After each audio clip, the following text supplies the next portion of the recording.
I'm Bailey with the Courier-Journal. We're here today with Chef Alex Heichelbeck. He is working at Butchertown Pie Company at Copper and King.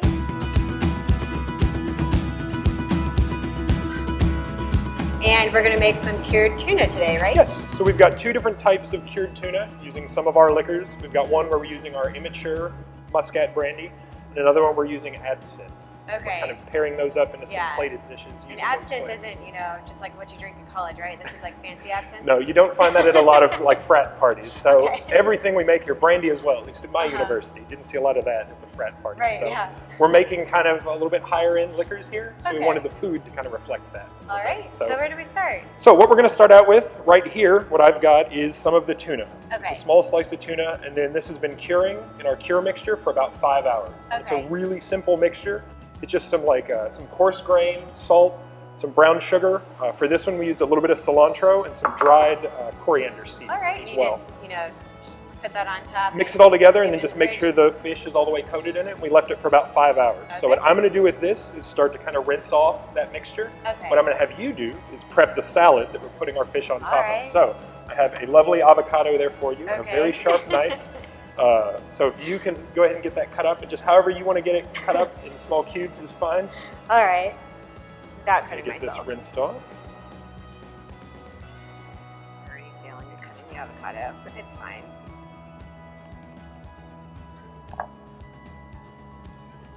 It's moving. You got it. You got I'm it. going to destroy it. We'll try round two. So with these avocados are a little bit firmer. These are a little bit firmer. The softer they are, the better. These are a little bit firmer because we want some of that little bit rougher texture in there. We don't want to make a guacamole. Should I stand back for this part? You might want to. You did say the knife was sharp, right? Okay, do you want me to give it a go? You're making an effort, and that's really what counts, is that you make an effort. And again, the firmer these avocados are, the little bit harder it's going to be to get those seeds out of them. Is there a trick? Do you usually just knife it? Yeah, if it's a softer avocado, sometimes it'll just fall out. With these being a little bit firmer, it's a little bit tougher to get those out of there. So you're doing really good at this part. That's fantastic. Making small cuts is my forte. Excellent. I'll keep that in mind. Right. Wonderful. So we got that all perfectly nice and cubed, and then we're not worried about it being super pretty. So we're just going to scrape that out into our bowl here. Do you want to cut a little bit out of that second half as well?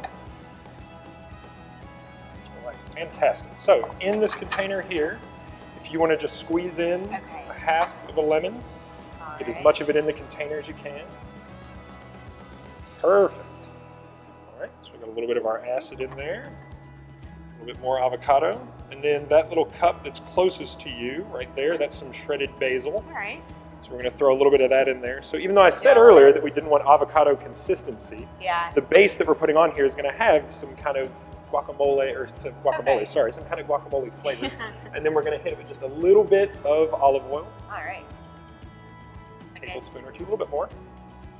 Perfect. All right. If you want to mix that all around.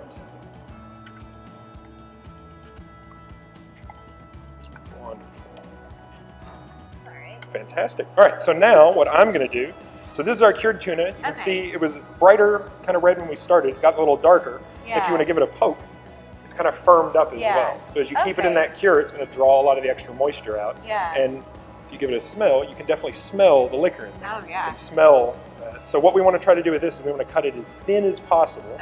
So we're going to cut some nice, tiny little sheets out of this. You're going to do the assembly work now, okay? Oh, gosh. So what we can do is use this handy dandy little ring to kind of guide you. And you're going to fill that in with our avocado mixture there.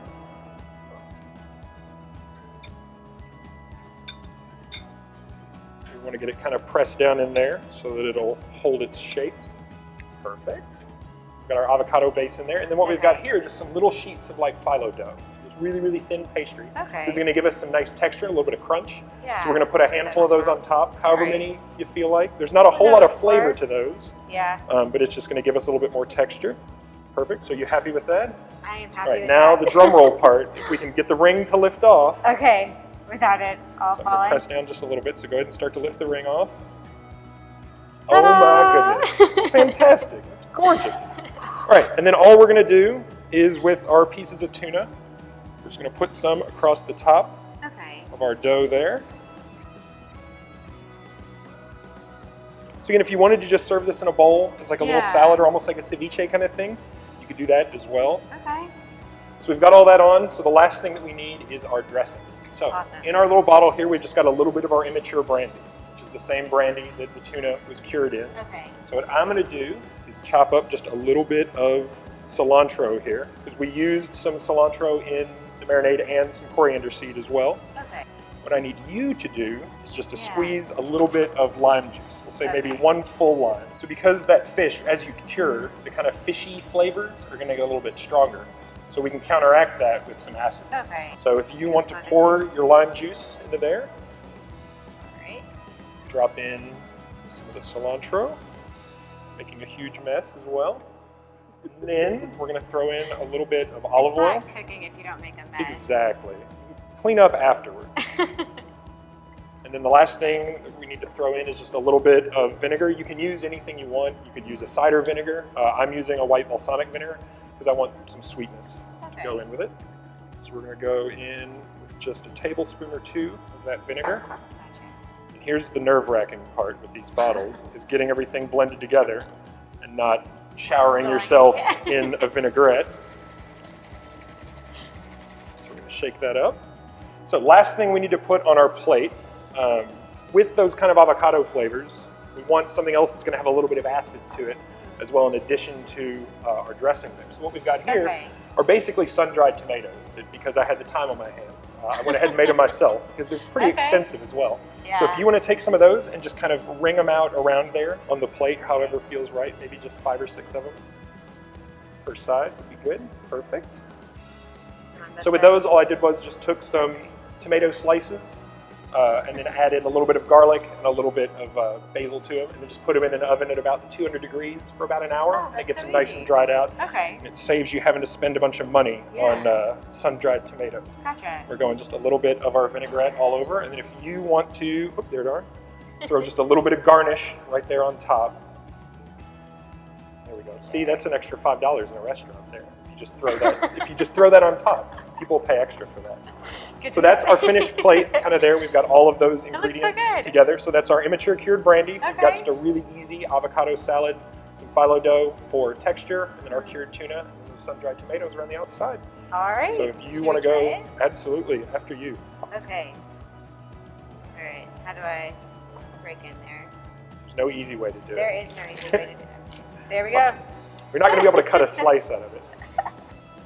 No matter how hard I try. Make sure you get one of those tomatoes on there as well.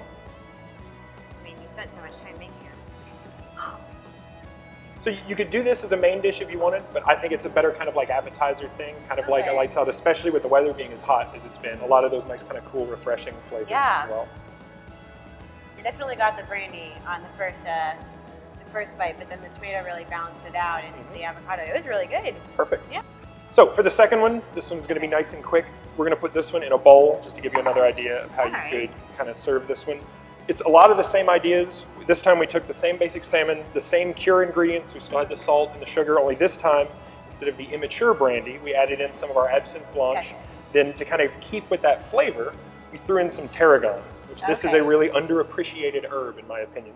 If you give that a smell, tarragon has that black licorice kind of flavor to it. And that's the flavor that's in the absinthe as well. So what I've found is a lot of people don't care for black licorice flavored things.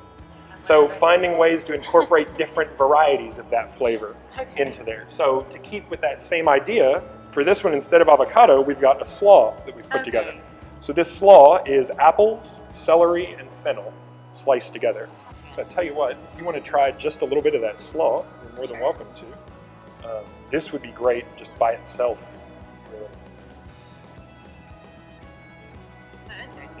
So if you want to throw a couple spoonfuls of that into the bottom there, and you're free to just use that spoon. You're going to be the one eating it anyhow, so why not?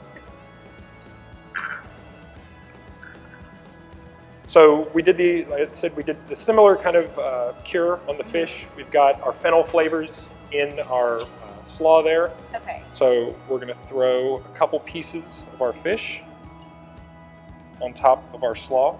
We've got a dressing that again is almost identical to the first one, olive oil, a little bit of vinegar, and some lemon juice in this one instead of lime juice. And then this time we use some of that chopped tarragon instead of the cilantro. Gotcha. So we're going to throw a little bit of that over the top. Substituting a couple of the ingredients. And keeping that kind of running theme of black licorice flavors. So we've got we've got the black licorice flavors in our cure, we've got it in our dressing, and we've got it in our slaw as well. So again, that one's nice and simple. It's just the fish and the kind of slaw in there and a little bit of that dressing. Gotcha. So give that one a try as well. Probably not going to be able to cut that fish in.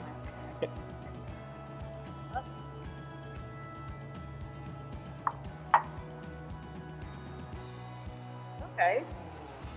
So again, if someone's not a black licorice fan, it might be a little shocking for them. But I like it because it's nice and subtle. The sweetness from the apples kind of balances out some of those bitter flavors that people don't like in black licorice. Yeah, so I'm getting the black licorice, but it's not as prominent as, just eating licorice. Exactly. Okay. So you don't get that black jelly bean flavor from it. Yeah, it's still very fresh with the slaw and with the fish. Okay. All right, so now we've got our 2 dishes finished, and we also have 2 cocktails that go with them, which you can find recipes for online at Courier-Journal.com. We've got the Moscow Mule with the immature brandy and Death in the Afternoon with the absinthe. Absolutely. Which sounds accurate, right? Absolutely. You nailed it. Okay. Well, should we try them? Absolutely. Okay. That's the spirit.